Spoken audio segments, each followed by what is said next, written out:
Hi DC fans, Damien Fashani here from DC Comics News. This week we bring you another exclusive interview, and we focus on a brand new short fan film called Committed. Now, Committed is a brand new film focused on the marital issues between the iconic villains the Joker and Harley Quinn.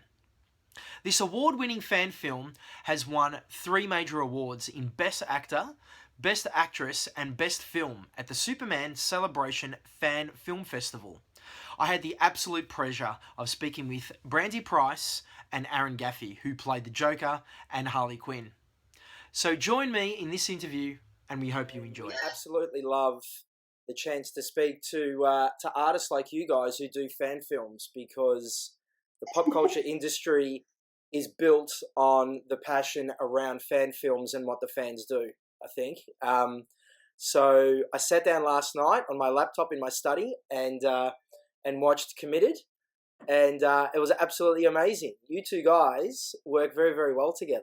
So Thank you. Yeah, when he auditioned initially, it was just kind of a no-brainer to pick him.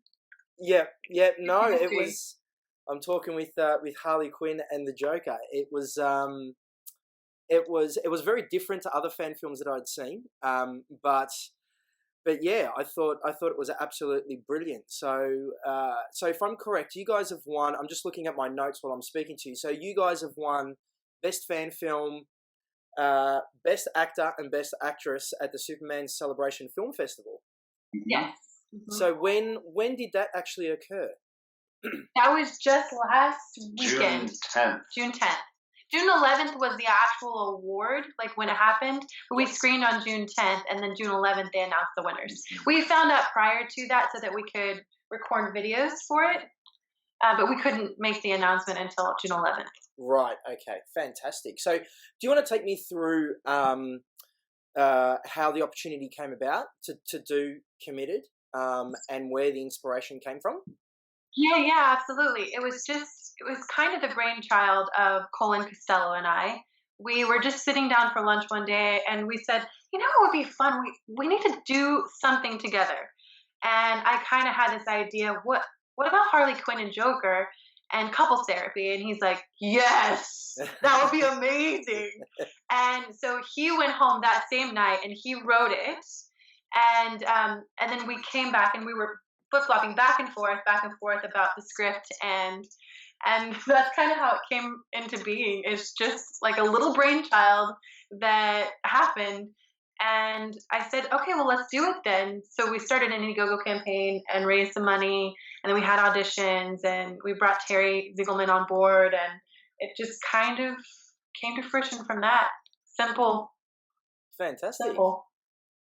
Mm-hmm. So between the both of you, Aaron, your performance as the Joker was absolutely brilliant. I thought there's a lot behind sound and around how you build a persona around voicing these types of characters, and you did that very, very well, I think. What was the work that you kind of went through to build the persona or your persona of the Joker? Well, I didn't study really any other performances. I mean, I watched a few of them, and I mean, I'm a little bit older, so my first experience with Batman was Tim Robbins. So it was more Jack's version of the Joker that really struck with me. But I went back and I reread The Killing Joke and all of the Joker kind of origination stories, and then I just played with the script, and it really did just kind of fall into place. I mean, when I went in for the first audition, I was very much just like, fuck it. I'm the Joker. I get to do whatever I want. Yeah. And so that's what I did. And it was just so much fun to play with that. And then, I mean, yeah, oddly enough, it's a lot of laying on the couch and saying things out loud. And then with the Joker, I got to lay on the couch and try or experiment with different laughs. So my neighbors probably thought I was truly crazy or going crazy on my couch getting ready for the performance. But yeah, we did. Terry and Brandy both gave me some notes throughout the rehearsal process to kind of rein it in a little bit, so it was a little bit easier to understand, more articulate. But yeah, it was just you really just get to go nuts. And as an actor, like, how often do you get just that blank check and go, yeah, just go crazy? Kind of like a free reign, Yeah. to it, which is great. That's fantastic. It gives you flexibility to build the character the way you want to build it. Right. Brandy, you as Harley Quinn. So, often you watch different fan films and so forth, and there are believable characters and there are not so believable characters. I looked at you last night, and I didn't see you. I just saw Harley Quinn. Your persona and the aura you built around your character was absolutely amazing. So, a similar question for you, I guess. What did you look at any material, or what did you do to build that character? Because you did it very, very well.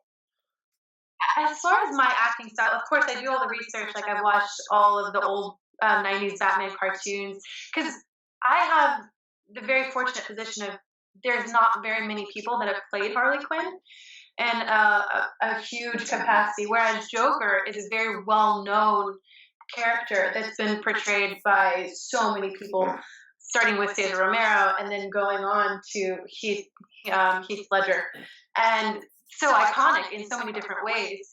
But the great thing with her is that I got to completely focus just on the relationship between the two of them based upon the comics and on the movie or the animated series. And so that was really, really helpful to me as an actor, because my style is just about relationship and understanding the dynamic of the relationship between Harley and Joker, and understanding also the love that she has for him, and also his love for her as well, even if it isn't shown so blatantly.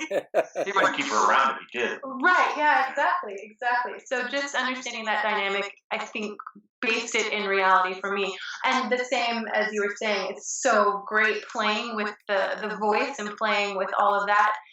For me, I didn't want to go too cartoony with the voice. Like, I wanted to be a bit higher pitched than I am naturally in my natural cadences. But it was just really fun. So would you say we see the relationship between Harley Quinn and the Joker, and I think they both need each other. But to me, I mean, correct me if I'm wrong here, to me there was something behind the story around the Joker. Kind of, he's got that love affair in his very weird way with Batman and Batman's world, and he's got that connection, and there's that tinge of jealousy from Harley Quinn in the story. Is there anything behind that with the script and the story? Are you trying to tell something there, or am I just reading into it too much? You know what? I think that's a very interesting question, because the dynamics of Batman and Joker has always been up for question. Like, is it a homoerotic type thing? Mm-hmm.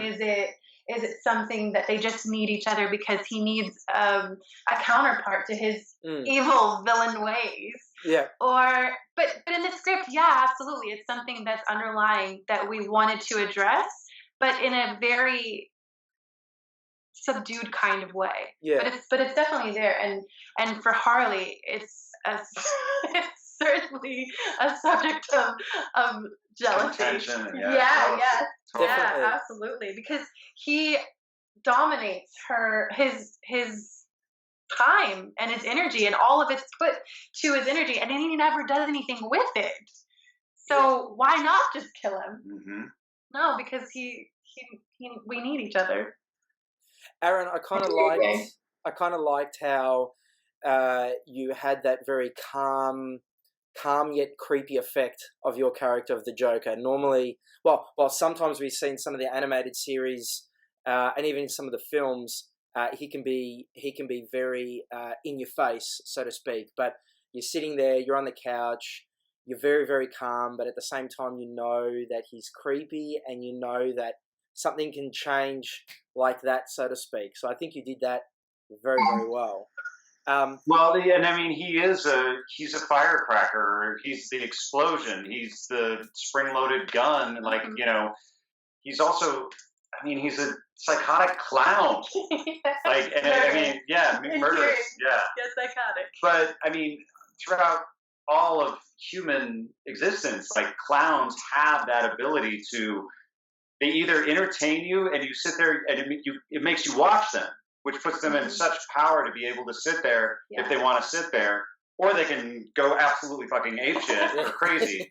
And either way is acceptable, but it's the fact that he has your attention from the get-go. Yeah. I mean, which goes back to the genius of the writing of creating the Joker character as that much of a clown, you know? Yeah. Yeah. Oh God, it's all been such a pleasure to do. I mean, yeah, you can't say enough about it.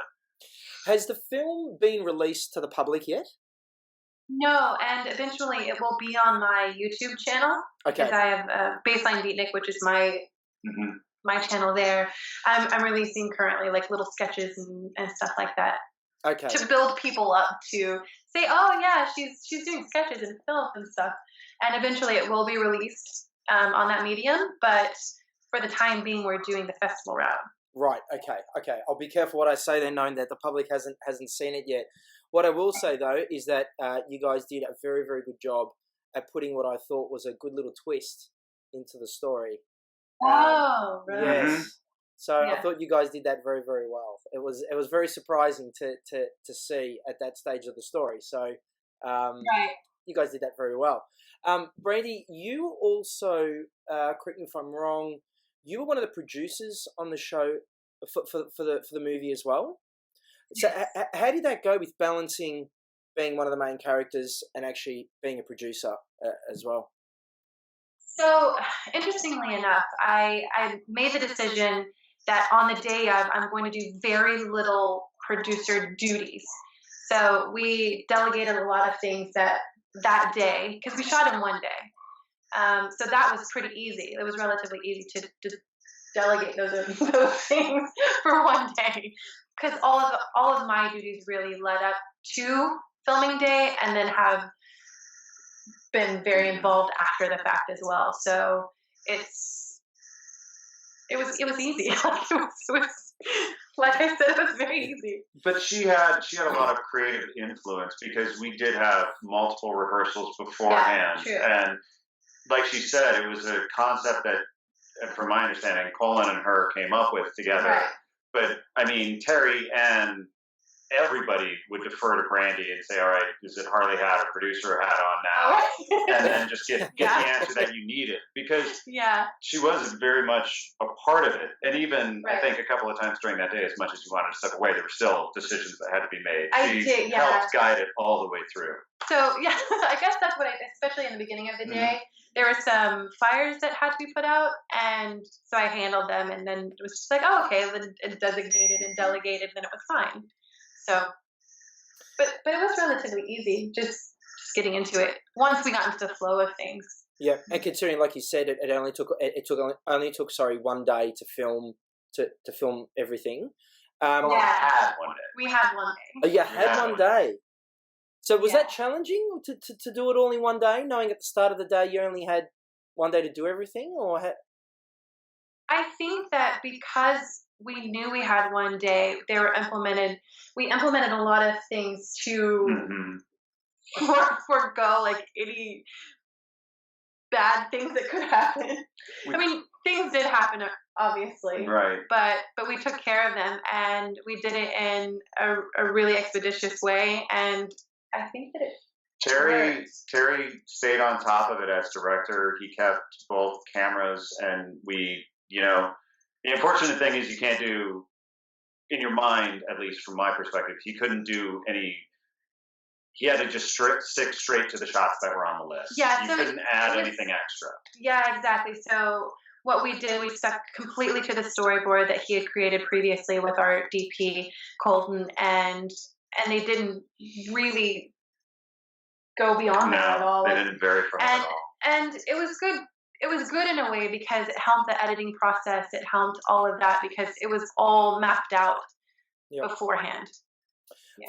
From a visual perspective, with your costumes and what you're wearing and makeup and so forth, all that creative side, did you guys play a hand in that, or was that kind of pre-done for you before, and it was kind of like, this is what you're kind of going to look like and wear? Well, Aaron didn't, but I did. So Colin, Terry, and I, we Dana, who was our costume designer, she came up with a lot of concepts that we approved and didn't approve, and then we ordered the costumes, and then we had fitting, and it came in, and initially I was going to be wearing pants, and it just didn't play very well on the couch because the couch was so dark and it was black and the red, and so she made them into shorts, and so yes, we definitely had input. I definitely had input in that, and she made his vest, and she did all the shopping for it. She was fantastic. She's so great. And then Cheyenne did our makeup, and we it was actually Terry's idea to have this, because I have a scar on my face too, the diamond shaped scar. I don't know if you noticed it in the no. In real life. I was gonna say I can't notice anything.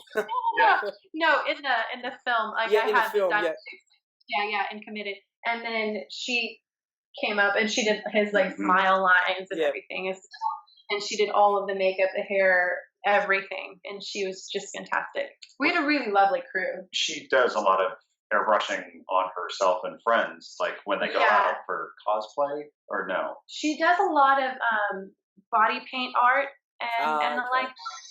So she's done a lot of that stuff, and she's also a very, very talented effects makeup artist as well. Yeah, she did all of that stuff. You can check out her website. Because makeup really did not take as long as it could have, or as I've sat through. Yeah, because she was. It was so quick, actually. And I mean, I think that goes back to why we were able to pull it off in that 18-ish hour day. Was it that 18? long? I thought it was. Nah. I think it was more like 15. Sorry, 15-hour day. But it was still a long day. Our call was at 6 a.m. I think we wrapped at 8. Oh, okay. Right. Okay. So, but 14 hours. Point being that everybody was so well versed in what they were doing, and we had a dry run through. Yeah. So, like special effects, makeup, and wardrobe was set when we walked in, so there wasn't a lot of question or variance. Right. So when you got in and you got in the chair, everybody knew what was happening. There was no, hey, can we get approval for this, that, or the other thing? Because we had previously done makeup tests and stuff like that as well, so we weren't questioning anything on the day of. Okay. A little bit about you two separately as artists. Can you give me just a brief on your backgrounds from an acting perspective? Yeah. Oh, okay. Or I can go into No. I've been doing it since I was a kid. I grew up in the middle of the North Woods of Minnesota. Truly isolated, so I spent a lot of time in my imagination. Walking around the woods pretending to be Lance from Cover Up, which I don't think anybody's going to remember that TV show. Yeah, it's well before her time. I have no idea. I don't know it either. Sorry. Right. I think I think Cover Up was the name of the show. Unfortunately, that's never mind. But yeah, that's where it started. That's where it spawned. And it was just like, it was always in my head wanting to pretend to do other things and play other things. And it just never left my brain. Like, I've always gravitated towards doing that. So did it in high school. We didn't have a theater program, but we had that one English teacher that was like, hey, let's put on a play. And she got 18 kids involved, and we did it, and it was what it was. We did one performance, and then did it through college, and ever since then, it's just been a part of me. So, and then I got out to LA and got introduced to horror films, low-budget horror films. So I've been in a string of those, and they're laughable at times, but there's so much heart, because these people are truly taking their shot on what they've got. So it's like, hey, again, it's like, I wrote a script. You want to do this, you want to do that. And it's so much fun to be on set. You're not getting rich doing it. Sometimes you're not getting paid at all, but it's still just this beautiful little thing. And you can mock it, you can make fun of it, but they put it together. They did what 90% of people ever do, But yeah, since then, it's just, it goes, LA can be really, really hard. And it cycles through your brain where you're like, I'm just done. This is too much work. I'm so disheartened. And then something like this comes along and you're like, oh my God, I'm never going to stop doing this. I'm going to be an actor for the rest of my life, just so I get these opportunities again and again. Because it's just, like I said, I was so stoked when I got this, and to do it too, it was just a beautiful month or so that we worked on it, Yeah, and it then really was. one day of shooting, and then to see it live after that it's fantastic. And then to have other people see it and go, this is a lot of fun. Yeah. This is really cool. It's like, and it spikes somebody else's interest. I can vouch for that. It was a lot of fun. It was great, absolutely great. And I also get what you were saying around imagination as a child and pretending to do your own thing. I used to run around in the backyard with my toy guns pretending I was Rambo. So, Yeah, Exactly. okay. Yeah. Same thing. You should look up Cover Up, though. I'm gonna look up Cover Up too. It's a very short-lived TV show, and it's got a very tragic story behind it. But go on. Oh gosh. Yeah. I'll On leave that that note- I'll leave that just for research purposes. Okay. how you got into acting and your background. I have been doing it also since I was a kid. My mom, I don't remember this, but I was at my grandmother's house when I was really young. And I was up there, and apparently my mom comes up to the attic, and she's like, why are you crying? And I'm like, oh, no, I'm just practicing. She's like, what? She's like, practicing for what? And I was like, oh, I'm going to be an actor, Mom. She said that I knew from a very, very young age that I was going to be an actor. And then I continued throughout high school. I was in plays and did all of that. And then I was in Virginia for a time, and then moved back to Texas where I was a full-time actor, and it was great. And then I moved to LA, don't really work. So that was the impetus for me to start creating my own things. And Committed was the first bigger project that I've done in that vein. I've done smaller things and stuff, but this is the first bigger project. And I guess that brings us to today. I've done several feature films in Texas where I was indie features where I was the lead, and that was always really fun. I have this random connection with feature films. Two of the feature films where I've been a lead had to do with music. Oh, right. One of them is so random. One of them is called Rockabilly Baby. It was my first lead in a feature film, and I played the sister of a big star, similar to Elvis. Right. Yeah, I'm this loud and brash and just really terrible person who just wants to be loved, but I'm so loud. And it's just really kind of a funny dynamic. And then the other one, I play a musician, and that one's called Between Notes, and it has this really lovely soundtrack by the very, very talented David Ramirez, who does a lot of folk type music. He's fantastic.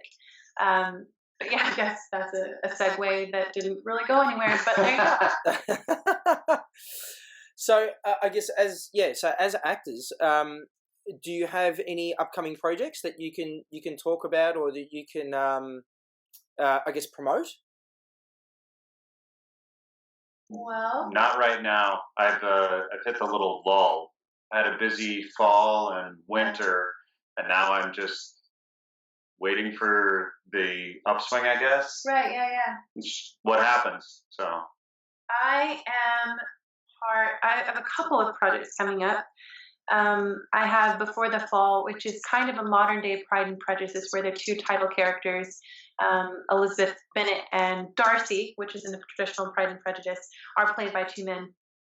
And I play the friend of one of those guys. Okay. So that's playing at some festivals, and super exciting. Can't speak too much about which ones so far yet, because but it has been accepted to some, and I'm excited to be doing those. And then I have The Heroine, which I'm filming in July in Texas, and I play a crazy psych ward patient. Oh, wow. Okay. So that'll be fun. A little bit like Harley, maybe. Yeah, like a little bit. Have a little bit of tinges of Harley, I'm sure. And then I have,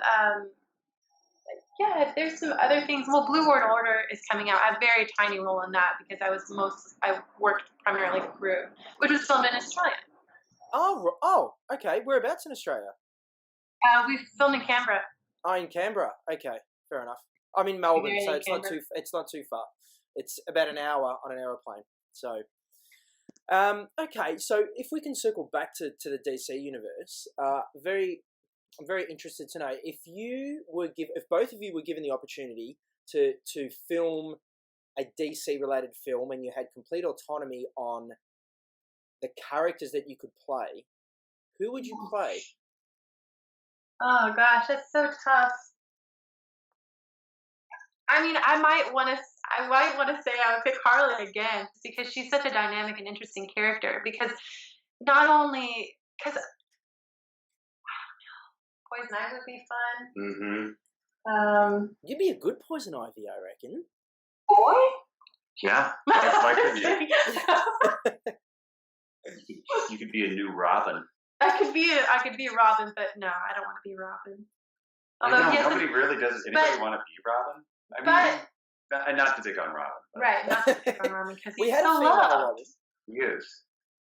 That's why they killed him off in the 80s. Yeah, I know. Yeah. He's been killed off like so many times. I know. Or Poor almost. Robin. Or almost killed off. Poor guy. Oh my god. I mean, I personally, the Joker is obvious and love to do that again. You might be a good. I don't know. I'm Nightwing, Aaron. drawing a blank because, like, I would like to go even darker and Really? like Doomsday Okay. Oh yeah. or Solomon Grundy. But I don't know. It's just I think it's so funny because before this audition, I'd always thought I'd want to play the archetype hero, Oh, right, the Superman, Aquaman, and I'm just like, nobody's done Aquaman yet. I want to do Aquaman. I want to be Aquaman. And then ever since that, like, even when the casting came through, I was like, part of the reason I didn't care was I was like, there's no way I'm going to get the Joker. There's just no way. It wasn't even in my brain. So it was like, it really did free one up to just go do. Right. And now I find myself going, oh my God, the Riddler would be just awesome to mess around with, or Penguin. But I'm trying to think of somebody who hasn't been done yet. Oh, right. Something original. Actually, you probably would. You'd pull off the persona of the Riddler, I think. Right. I think so, I'm too. imagining you now in a green blazer with a hat and Yeah. looking over the eyes. I could see it. Talk to whomever we need to talk to. Okay. Let's Or- figure this out. I mean, Wonder Woman would be pretty Oh my God. Yeah. amazing. Oh yeah. Oh yes, yes. Definitely Oh my God. Yeah. get in on that action. So That'd be pretty exciting. As actors, do both of you do you go to the cinema to watch films? Do you have time to do that type of thing, or do? I wait till everything comes. I prefer to watch it at home. Okay. I know it might be a little weird, but unless it's a really big movie Mhm. that needs that screen, which Right. are often the comic book films. Yeah. But no, I watch most things at home just because for convenience. Yeah. So When was the last time you went to the movies? Oh gosh, that's a terrible. Avengers. Oh, okay. Well, No, it wasn't even Avengers. Which one was it? I don't know. I wasn't there. Yeah, I'm horrible. And I mean, the funny thing is, all of my friends love to go to the movies I to love go it. there, and I don't. Yeah. I do at times. Like once I get there, I'm like, yes. Why do I wait so Right. long? And I've got the peanut M&Ms, Popcorn. and I've got popcorn and Oh. water, and I'm just Yeah. just shoveling it in. Nom, nom, nom, nom, nom. Yeah. And then for whatever reason, I'm elated when I leave, and then when somebody brings it up to go again, I'm like, nah, okay, I don't need to go to the I movies. gotta go. So. See, I have this thing. It's called a movie pass, and I can go see a movie every single day if I want and have time. And it's $45 a month, which is pretty That's economical great. because if I go to see 3 movies or 4 movies, even, it's paid for. It's Yeah. paid for. Yeah. I love going to the cinema. Have you guys? I guess I have to ask in relation to the new DC universe and all the films that are coming out. And have you guys seen Batman v Superman: Dawn of Justice? That's one that I didn't see. I'm such an a-hole. I haven't seen it. I did see It's not easy. I saw Captain America. We're not talking about that. I saw it too, but we won't tell anyone. I am more excited for Suicide Squad. I'm so excited for Suicide yes. Squad. I will say that. Very much The trailers have been amazing. I don't know. I need to look into who put those trailers together because he is a genius. Not only the music, the score, like just everything. The way it's edited is fantastic. So good. Yeah, between all the trailers here in Australia, it's gone absolutely bonkers. So everyone here is, putting their hands up going, oh, I can't wait to see it. Just for our fans, is Committed going to have its own, social presence? Is it going to have its own Facebook page and things like that, separate from being uploaded to a YouTube channel or just anything like that when it comes out? It does currently have a Facebook page. Oh, Yes. okay. Is it called Committed? Is it? Committed, a charity film. Yep. Okay. A charity fan film. Fantastic. Because we've partnered with Operation Comics Relief, and what they do is they send out DVDs to troops that are serving overseas. Mm-hmm. So. Oh, right. Oh, that's a nice initiative. Awesome. Well, it's been an absolute pleasure talking to both of you. Thank you very much for making the time. Thank you. Thanks for wanting to talk to us. Yeah. No, it's all good. We like I said at the start, we love talking with artists who do fan films. We think it's absolutely amazing. It brings pop culture to life, and that's what we're all about. So you guys were absolutely fantastic. So bravo to both of you. It was a fantastic film. Thank you. Thanks,